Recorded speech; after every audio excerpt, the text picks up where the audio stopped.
Ya, Assalamualaikum warahmatullahi wabarakatuh. Pada kesempatan kali ini, di PJJ hari ini, kita akan belajar mengenai klasifikasi makhluk hidup. Ini adalah kelanjutan materi minggu lalu. Minggu lalu kita belajar apa, anak-anak? Ada yang masih ingat? Ayo, Metode ilmiah. Metode Ciri ilmiah. makhluk hidup. Iya, 2 minggu lalu kita belajar metode ilmiah, Ciri-ciri. dan minggu lalu kita Ciri-cirinya belajar makhluk hidup. ciri makhluk hidup. Tepat sekali. Nah, ini adalah kelanjutan materi hari ini. Kita akan belajar tentang klasifikasi makhluk hidup. Ya, oke, next.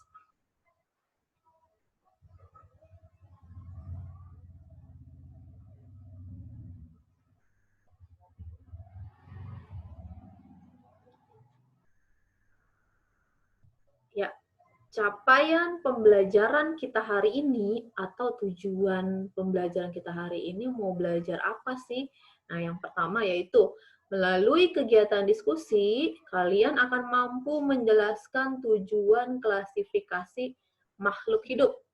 Ya, sorry. Ya, dengan benar. Lalu melalui kegiatan praktikum yang dipandu dengan LKPD 3, kalian akan mampu menentukan pola kunci dikotomi berdasarkan persamaan ciri dengan tepat.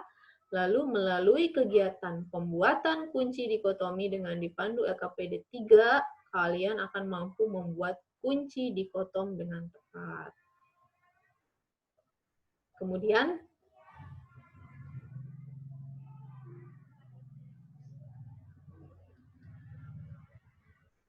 pokok-pokok materi yang akan kita pelajari yaitu yang pertama, pengelompokan makhluk hidup berdasarkan prinsip klasifikasi. Lalu selanjutnya kita akan belajar mengenai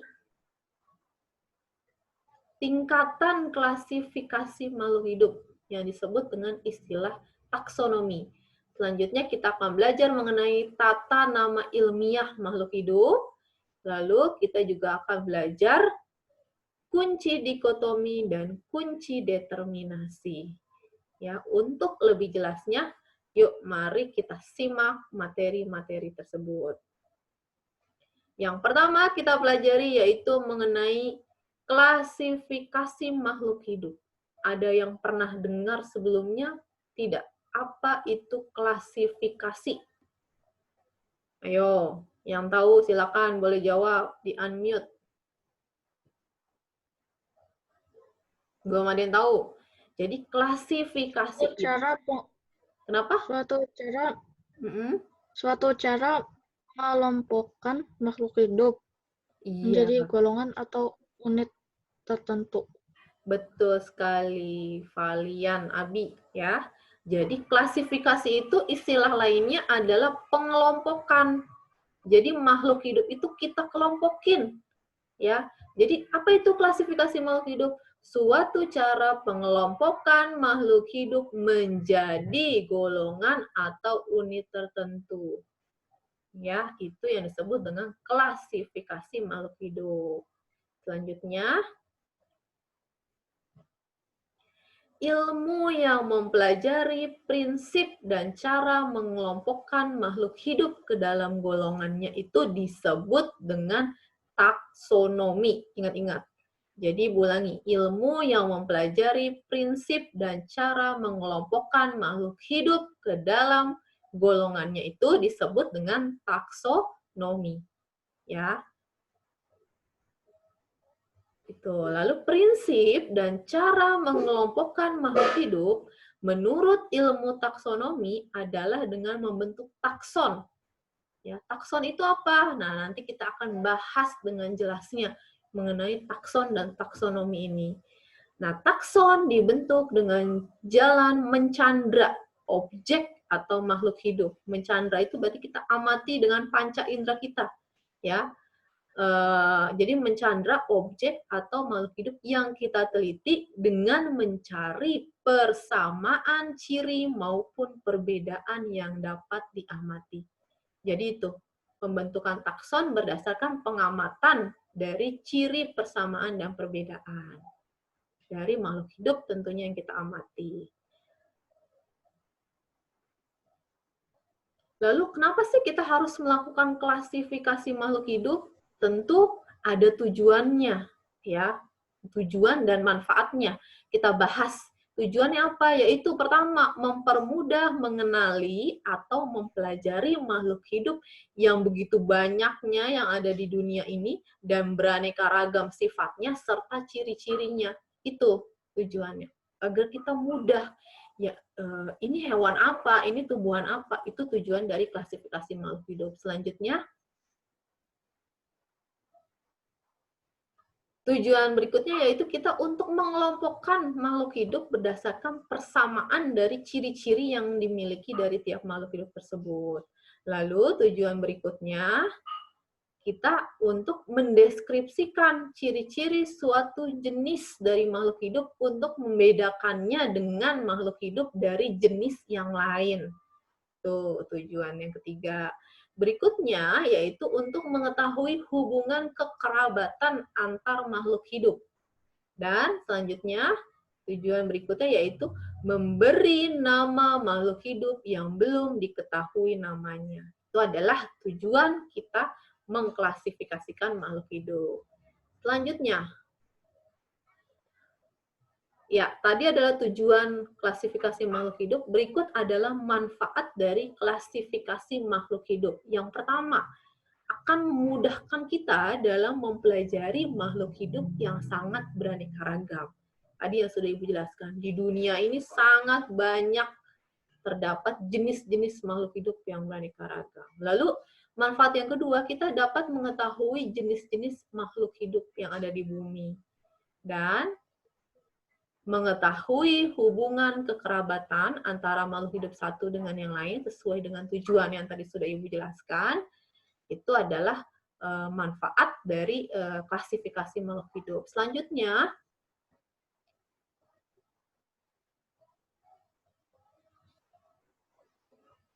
ya, dasar-dasar klasifikasi makhluk hidup. Bagaimana kita mengklasifikasikan atau mengelompokkan makhluk hidup? Yaitu pertama, berdasarkan persamaan yang dimiliki dari makhluk hidup yang kita amati. Kita lihat, mana yang kakinya jumlahnya sama-sama 4, mana yang kakinya jumlahnya 2, seperti itu. Lalu yang kedua, berdasarkan apa? Selain persamaan, ya tentunya lawannya, yaitu perbedaan yang dimiliki dari tiap makhluk hidup yang kita amati atau kita temui. Misalkan dia bedanya apa? Dari makanannya, apakah yang ini makanannya rumput, yang ini makan daging, seperti itu. Lalu, dasar klasifikasi berikutnya yaitu berdasarkan ciri morfologi dan anatomi. Apa bedanya morfologi dengan anatomi? Kalau morfologi itu ciri yang tampak dari luar. Contohnya, mukanya seperti apa, bentuk tubuhnya kayak gimana, rambutnya kayak gimana, berbulu atau tidak, itu ciri morfologi. Pokoknya yang tampak dari luar, yang terlihat oleh kita. Kalau anatomi, itu adalah ciri-ciri dalam tubuh berkaitan dengan sistem-sistem, seperti sistem pencernaannya, sistem peredaran darahnya, dan seterusnya. Itu beda dari morfologi dan anatomi. Lalu dasar klasifikasi berikutnya yaitu berdasarkan ciri biokimia. Maksudnya apa? Biokimia ini berarti enzim-enzim yang menyusun dalam tubuh makhluk hidup. Jenis DNA-nya seperti apa, ya, protein dan enzimnya. Lalu ciri yang kelima yaitu dasar klasifikasi berdasarkan manfaatnya. Misalkan kita kelompokkan berdasarkan manfaat yang akan kita rasakan. Misalkan mana saja tumbuhan yang termasuk sayuran yang bisa kita masak, lalu mana saja yang termasuk obat-obatan herbal, dan seterusnya. Itu adalah dasar-dasar dari klasifikasi makhluk hidup. Selanjutnya, ya, siapa sih Bapak taksonomi atau Bapak yang sangat berjasa atas penemuannya dalam mengklasifikasikan makhluk hidup dari taksonomi yang ia temukan, yaitu, nih lihat, kalian sudah bisa melihat gambarnya, yaitu namanya siapa? Bapak, ada yang pernah melihat wajahnya? Ini adalah Bapak Carolus Linnaeus. Ya, Carolus Linnaeus ini adalah seorang ilmuwan Swedia yang meletakkan dasar tata nama biologi. Ia dikenal sebagai bapak taksonomi modern. Tuh ya, anak-anak. Selanjutnya, si Carolus Linnaeus ini juga dia memperkenalkan hierarki. Hierarki itu istilah lainnya adalah tingkat takson untuk mengelompokkan makhluk hidup. Hierarki yang disebut dengan takson itu berturut-turut dia buat urutan dari tingkatan yang tinggi atau umum hingga yang tingkatan terendah atau paling spesifik seperti apa. Dan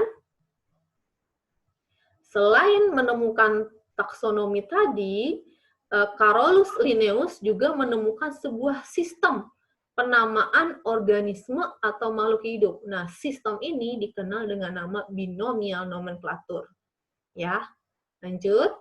Ini tentang sosok dari Bapak Carolus Linnaeus. Semua anak-anak fokus memperhatikan ya. Kita bahas mengenai tingkatan klasifikasi makhluk hidup atau taksonomi yang tadi sudah ditemukan oleh Linnaeus. Yaitu urutannya, ini hafalkan baik-baik ya anak-anak. Di sini ada 3 bahasa yang bisa kita gunakan. Ada bahasa Latin, ada bahasa Indonesia, dan bahasa Inggris. Tapi berdasarkan kesepakatan internasional, bahasa resmi yang digunakan untuk penamaan spesies ini adalah menggunakan bahasa Latin. Lihat, urutannya dari yang paling luas, paling umum, itu di tingkat regnum. Lalu paling bawah itu adalah spesies. Dari atas makin ke bawah, itu dia makin spesifik. Ya, regnum, divisio, atau filum. Jadi divisio itu untuk tumbuhan, sedangkan filum itu untuk hewan. Kemudian berikutnya ada klasis. Ingat baik-baik. Ordo, familia, genus, dan spesies. Ya, ini harus hafal urutannya, nggak boleh tertukar-tukar. Di bahasa Indonesianya regnum itu dunia, bahasa Inggrisnya kingdom, divisio atau filum itu sama, atau keluarga besar istilah lainnya. Klasis itu adalah kelas, ya. Ordo itu bangsa, familia itu adalah suku, genus itu adalah marga, dan spesies itu adalah jenis. Coba ulangi, regnum, divisio atau filum, klasis, ordo, familia, genus, dan spesies. Itu adalah tingkatan takson dari makhluk hidup. Selanjutnya,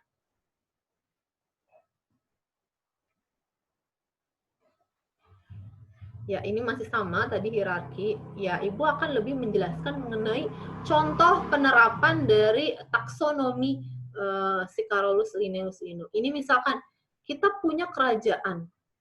Nah, kerajaan ini disebut dengan kerajaan animalia. Animalia itu apa? Hewan. Hewan di bumi ini ternyata kan dia beraneka ragam sekali. Banyak dari yang paling kecil ukurannya sampai ukurannya sangat besar. Nah, ini dia masuknya dalam kingdom, namanya adalah kingdom animalia. Di sini contohnya ada ini beruang, beruang kutub, beruang madu, panda, ya ini apa? Rubah, ini tupai, ular, sama bintang laut. Lalu kita spesifikin lagi nih, mau masuknya filum apa? Ternyata ini yang kita ambil adalah filum chordata.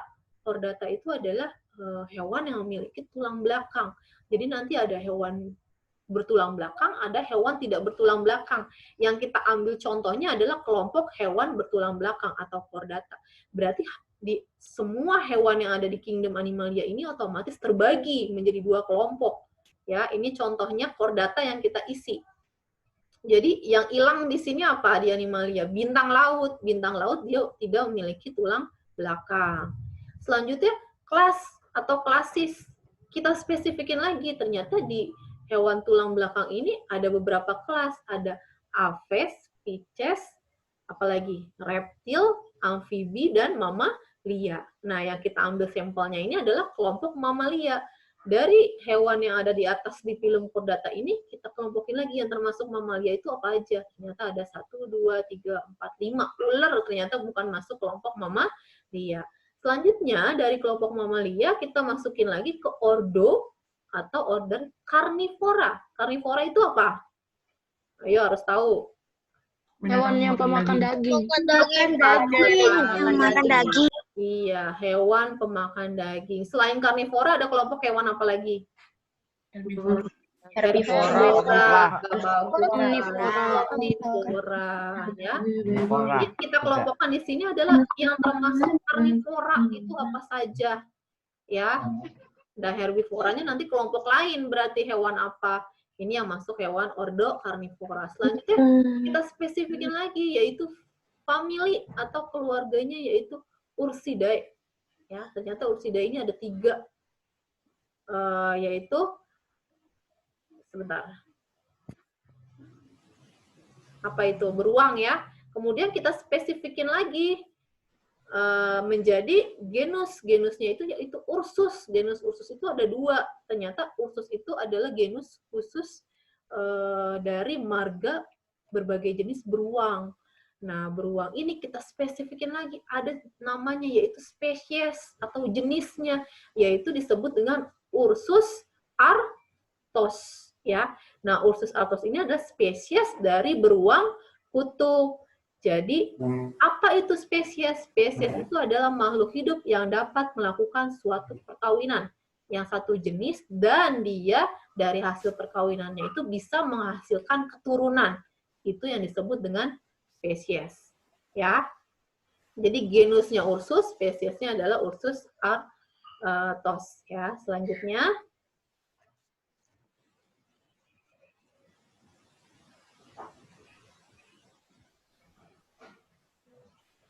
ya, tadi kita sudah mempelajari mengenai tingkatan takson dari makhluk hidup. Sekarang kita mempelajari tentang tata nama ilmiah makhluk hidup atau istilahnya binomial nomenklatur. Ternyata dalam proses penamaan makhluk hidup itu tidak sembarang kasih nama, tapi di sini ada suatu aturan kesepakatan yang sudah disepakati secara internasional, ya, atau seluruh dunia ini. Jadi nama-nama misalkan kayak kangkung, bayam, apel, itu sebenarnya emang di tiap bangsa kan berbeda-beda. Bahasa Inggris dia nyebutnya apa, di Korea sebutannya apa, di Jepang apa. Nah, untuk menyeragamkan nama ilmiah dari tiap spesies yang ada di muka bumi, maka dibuatlah aturan binomial nomenklatur ini. Dia pertama aturannya menggunakan bahasa Latin. Itu udah disepakati. Selanjutnya, aturan yang kedua, yaitu terdiri dari 2 kata. Jadi nama spesies itu nama ilmiah terdiri dari 2 kata. Kata pertama itu menunjukkan genus. Ingat, genus itu marga tadi ya. Sedangkan kata kedua itu dia menunjukkan nama spesiesnya. Tuh, lalu ciri berikutnya atau aturan berikutnya yaitu untuk penamaan spesies dicetak miring atau garis bawahi, tapi garis bawahnya harus per kata, ya anak-anak. Dan selanjutnya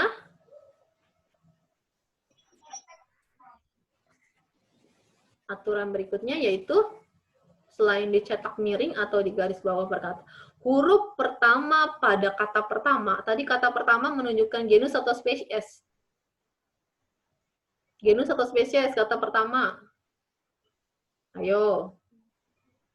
Genus. Genus, betul. Genus. Dia, iya betul sekali, genus ya anak-anak. Jadi kata huruf pertama pada kata pertama yang tadi menunjukkan genus harus ditulis dengan kapital. Kapital itu ditulis huruf besar. Sedangkan selanjutnya huruf pertama pada kata kedua harus ditulis tidak kapital atau ditulis kecil. Gimana sih contoh penerapan penulisannya biar kalian lebih paham? Nah, ini adalah contohnya. Ibu akan berikan. Oryza sativa. Oryza sativa ada yang tahu belum? Itu nama spesies apa? Ada yang udah tahu? Oryza sativa itu nama ilmiah dari spesies apa? Padi, ya anak-anak. Padi. Jadi ini cara penulisan Oryza sativa atau padi ini boleh 2 jenis ini nih, yang atas atau yang bawah. Boleh dimiringin atau di italik ya kalau diketik, atau kalau misalkan kalian nulis tangan lebih mudah itu di garis bawahi. Tapi ingat di garis bawahnya harus per kata. Ya, nggak boleh digabung garis bawahnya. Lalu lihat, huruf O pada kata oriza. Oriza ini berarti menunjukkan genus atau spesies. Genus tadi ya, kata pertama. O-nya harus besar. Sedangkan S-nya pada kata sativa yang menunjukkan spesies ini, S-nya harus ditulis kecil. Itu untuk cara penulisan tata nama ilmiah dari makhluk hidup. Ya, sampai sini paham dan jelas ya. Kalau jelas, kita lanjut.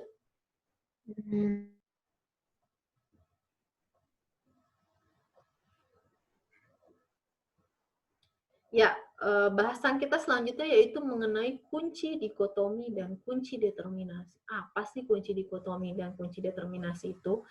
Kunci determinasi ini bermanfaat untuk menentukan jenis kelompok dan nama hewan atau tumbuhan yang belum diketahui. Dan kunci determinasi ini dibuat berdasarkan kunci dikotom. Lalu apa itu kunci dikotom? Ya, selanjutnya. Oke, untuk membuat kunci dikotomi, langkah pertama yang harus dilakukan, misalkan kita mau mengamati ciri-ciri dari tumbuhan, ini ada suatu tumbuhan yang kita temukan. Maka, tumbuhan tersebut kita kelompokkan menjadi 2 kelompok berdasarkan sifat yang berlawanan. Misalkan, apakah dia punya spora atau nggak punya, kalau dilihat dari daunnya. Dan setiap kelompok dibagi lagi menjadi 2 kelompok hingga didapatkan ciri yang tidak dapat dibedakan lagi dalam kelompok-kelompok tersebut. Ya, itu untuk kunci dikotomi. Selanjutnya, ya, untuk kalian lebih paham lagi seperti apa sebenarnya bentuk dari kunci dikotomi ini, perhatikan baik-baik ya agar semuanya paham dan mengerti. Kita menemukan di sini ternyata ada 6 jenis tumbuhan. Ada lumut daun, ada paku tanduk rusak, ada padi, ada kacang tanah, ada melinjo, dan ada terong. Lalu berdasarkan ini, tumbuhan ini kita nemuin ya ada 6. Kita mau amatin satu persatu, lalu kita bagi si tumbuhan ini menjadi 2 kelompok. Pertama, ternyata kita bagi menjadi mana yang tumbuhan berspora dan mana yang tumbuhan tidak berspora. Spora itu ada titik-titik hitam di bawah daunnya, itu untuk bereproduksi. Ternyata yang punya spora cuma 2, yaitu paku tanduk rusa dan lumut daun. Sisanya, berarti 4-nya lagi dia termasuk tumbuhan tidak berspora. Itu yang dimaksud dengan kunci dikotom. Selalu dia membagi menjadi 2 kelompok. Kayak ini belum selesai nih, ini kita belum temuin kan, masih sisa 2 nih yang tumbuhan berspora. Berarti dia mau nggak mau harus kita bagi 2 kelompok lagi berdasarkan ciri yang berbeda. Ternyata setelah kita amatin, si paku tanduk rusa itu daunnya jelas, sedangkan lumut daun, daunnya tidak jelas. Berarti dapat kesimpulan bahwa si paku tanduk rusa ini tumbuhan berspora yang berdaun jelas. Sedangkan lumut daun adalah tumbuhan berspora yang berdaun tidak jelas. Itu sudah selesai mengenai paku tanduk rusa dan lumut daun. Selanjutnya ada 4 tumbuhan lagi nih yang harus kita pelajari berdasarkan ciri-cirinya. Nah, kita mau lihat ternyata dari bijinya. Ada yang bijinya tertutup dan ada bijinya yang terbuka. Nah, kita amatin, ternyata padi, kacang tanah, sama terong bijinya tertutup. Sedangkan melinjo bijinya terbuka. Nah, melinjo berarti udah termasuk tumbuhan tidak berspora dan berbiji terbuka. Sedangkan biji tertutup ini kita harus kelompokkan lagi nih, dibagi lagi jadi 2. Dari biji itu kita amatin, ternyata ada bijinya yang kepingnya 1 dan ada yang bijinya berkeping 2. Ya. Ternyata terong dan kacang tanah ini dia berkeping 2, sedangkan padi berkeping 1. Berarti padi udah masuk kesimpulan nih.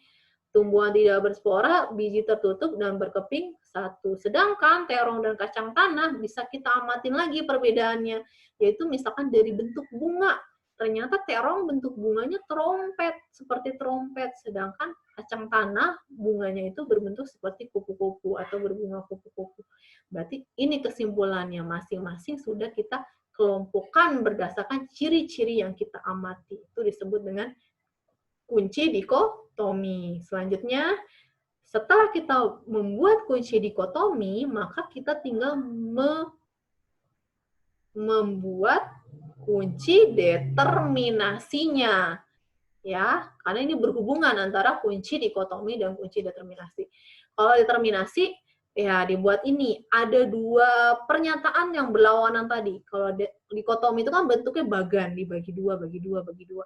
Kalau ini enggak. Jadi satunya itu ditulisnya 1A, 1B. Duanya 2A, 2B. Tiganya 3A, 3B. Jadi selalu tiap nomor punya dua pernyataan yang berlawanan. Tadi 1A-nya dibagi tumbuhan berspora dan tumbuhan tidak berspora. Tidak berspora tadi yang berspora lanjut ke nomor 2. Yang tidak berspora lanjut ke nomor 3. Nomor 2 itu ternyata yang tumbuhan berspora kita bagi lagi berdaun jelas dan berdaun tidak jelas. Tadi berdaun jelas adalah paku tanduk rusak, berdaun tidak jelas lumut daun. Lalu yang tadi yang 1B kan tadi ke nomor 3. 3-nya itu kita buat pernyataan 3A-nya berbiji tertutup, 3B-nya berbiji terbuka. Yang tertutup lanjut ke nomor 4 karena masih banyak spesiesnya. Yang berbiji terbuka ternyata udah kesimpulannya yaitu tulis di sini melinjo. Lalu berbiji tertutup itu ke pernyataan nomor 4. Ada yang bijinya berkeping 2, ada yang bijinya berkeping 1. Yang berkeping 1 ternyata padi, ditulis nih padi.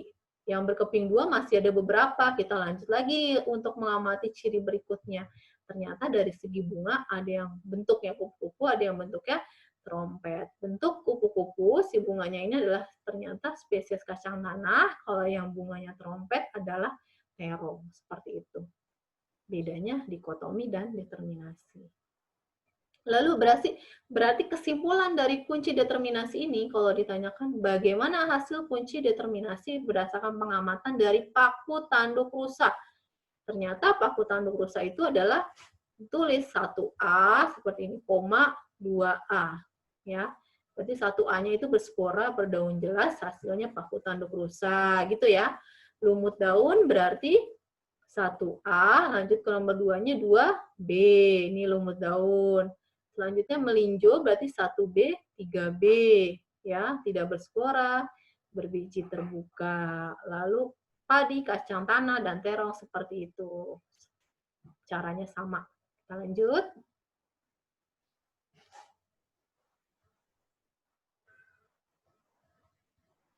Nah, untuk penerapannya misalkan nih, perhatikan baik-baik. Ini sebenarnya LKPD 3 atau aktivitas yang akan kita lakukan. Tapi ini kita kerjakan bareng-bareng aja, kita diskusikan bareng-bareng. Ini tampilannya. Ada berapa bangun di PPT yang Ibu perlihatkan? Coba hitung ada berapa bangun. Ada berapa? 8. 8. 8, ya benar. 8. Nah, ini di bawahnya ada bagan dikotomi, lihat. Yang duanya ketutupan. Iya, bawahnya ketutupan. Tidak, coba kamu lihat baik-baik. Ini kunci dikotomi yang di bawah yang harus kalian isi. Nih lihat, ini ada 8 bangun. Kita kelompokin jadi 2 kelompok besar. Terserah. Coba sebutkan berdasarkan 2 kelompok besar apa dari bangun ini. Coba sebutin, ada yang bisa tidak? Kelompokin jadi 2 kelompok besar. Berdasarkan apanya? Warnanya. Warnanya, tepat sekali. Berarti ini kan ditulis nih, di sini bangun datar. Nah, ini kita kelompokkan jadi 2 kelompok. Yang pertama adalah bangun datar warna merah, ditulis di sini. Yang kedua, bangun datar warna kuning. Gitu. Sekarang kita bahas bagan bangun datar yang warna merah dulu. Yang warna merah berarti kan ada berapa? 1, 2, 3, 4. Nah, ini kita kelompokkan lagi menjadi 2 kelompok. Berarti bangun datar warna merah ada 2 kelompok, yaitu berdasarkan apanya? Ayo, amati. Nama bangunnya. Bentuk. Bentuk. Yang satu bentuknya apa? Segitiga. Segitiga. Yang satu? Kotak. Persegi. Ya, betul. Berarti ini tulis. Yang ini segitiga merah. Yang satunya lagi adalah persegi merah. Lalu yang segitiga merah kita kelompokin lagi. Segitiga merah apa bedanya antara 2 ini? Segitiga merah. Dari segi beda ukurannya, Dari segi apa tuh? Ukuran. Bocoran deh. Iya, dari segi ukuran. Berarti segitiga merahnya yang satu segitiga merah ukuran besar, yang satunya lagi segitiga merah ukuran kecil. Berarti di sampingnya sama ya? Yang persegi juga ya, persegi merah. Tinggal diisi yang satu persegi merah besar, yang satu persegi merah kecil. Begitu juga dengan yang warna kuning. Berarti pengelompokannya sama, cuma hanya beda warnanya saja. Itu cara penerapan dari kunci dikotomi. Jadi kita kelompok-kelompokin ya. Paham ya anak-anak ya? Sampai sini? Paham, Bu. Iya, Paham, Bu. kalian. Dan kita lanjut. Lanjut, Bu. Iya, materi kita hari ini sudah selesai anak-anak. Nah, sekarang Ibu akan menjelaskan singkat mengenai tugas proyek STEM, yaitu tentang sebenarnya ini sudah pernah dijelaskan oleh kalian masing-masing. Kok di bawah? Halo. Coba di-mute dulu semua. Nih, Ibu akan membahas singkat saja untuk hari ini, agar kalian sudah ada bayangan bentuknya itu seperti apa hasil proyeknya. Nanti untuk lebih detailnya kita ketemu hari Jumat jam 1 ya. Lihat nih baik-baik. Ini adalah hasil dari herbarium yang sudah dibuat. Nanti kalian ternyata buat proyeknya kayak gini anak-anak. Tapi bukan cuma biologi aja. Tapi ini dipandu, digabung beberapa mata pelajaran. Bahasa Inggris, bahasa Indonesia, sejarah, geografi, dan agama. Nanti ya anak-anak. Nah, kalau dari biologinya kalian buat herbarium ini. Ya, nanti hari Jumat Ibu akan mengumumkan kelompok-kelompok ya. Kita tugas proyeknya bukan masing-masing, tapi per kelompok. Nanti kalian bagi tugas. Siapa yang buat herbarium ini, siapa yang buat presentasi dalam bentuk PPT menggunakan bahasa Inggris, siapa yang membuat laporan teks prosedur. Ya, Bu Gun sudah menjelaskan kan. Dan siapa nanti yang membuat misalkan video atau pemetaan dari bunga yang nanti dibuat herbarium sama sejarah asal-usul dari bunga tersebut. Berarti ini udah mencakup beberapa mata pelajaran ya anak-anak. Nanti Ibu akan bagi jenis-jenis bunga yang akan diherbariumkan. Misalkan kelompok 1 nanti bunga mawar, kelompok 2 misalkan melati, dan seterusnya. Ya, itu untuk tugas proyek STEM kita nanti. Jadi nanti juga Ibu akan menjelaskan mengenai penilaian apa saja yang akan dinilai. Lalu timeline-nya kalian itu harus mengerjakan perencanaannya berapa lama, lalu pengerjaan produknya berapa lama, presentasinya berapa lama, seperti itu. Ya, ini untuk lebih detailnya kita ketemu hari Jumat nanti. Sampai sini ada pertanyaan tidak? Enggak, Bu. Jelas ya anak-anak ya? Enggak, Bu. Nah, untuk kalian lebih mendalam lagi mempelajari mengenai klasifikasi makhluk hidup ini, Ibu sudah memposting di Google Class, yaitu modul video dan PowerPoint-nya. Ya, kalau sudah tidak ada yang ditanyakan, kita balik lagi ke Google Classroom, karena ada quiz yang harus kalian kerjakan, 5 soal saja. Ya, oke. Assalamualaikum warahmatullahi wabarakatuh. Bu, Apa? modulnya harus dikerjain nggak? Untuk modul, kalian cukup membacanya saja. Untuk latihan soal dan LKPD-nya itu tidak perlu dikerjakan. Yang wajib dikerjakan itu tugas yang ada di Google Class ya anak-anak. Seperti itu ya. Yang kuis. Oh, Ya, oke, betul. Bu. Terima kasih. Yang kuis. Tuh.